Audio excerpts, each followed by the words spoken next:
Good evening, everyone. I'm Althaaf Santosa will be bringing you the latest news for today.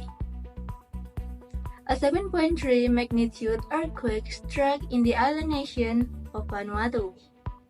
The powerful 7.3 magnitude earthquake occurred on Thursday, December 17, 2024.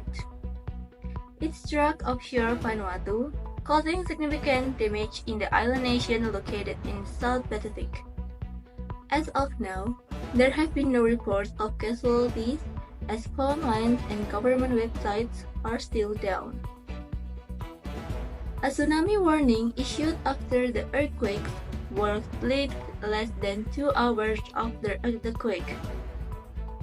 The earthquake epicenter was located at a depth of 57 km, about 30 km west of Port Vila, the largest city in Vanuatu. Various videos have spread on social media showing the intensity of the earthquake, such as one from a workshop.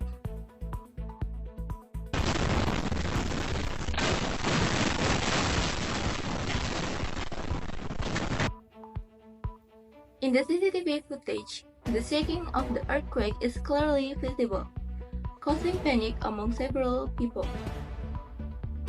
An aftershock measuring 5.5 magnitude earthquake also occurred at the same locations. Therefore, residents are advised to remain vigilant and stay away from the coastline. And this brings us to the end. Thank you so much for your time and attention. See you on the next broadcast.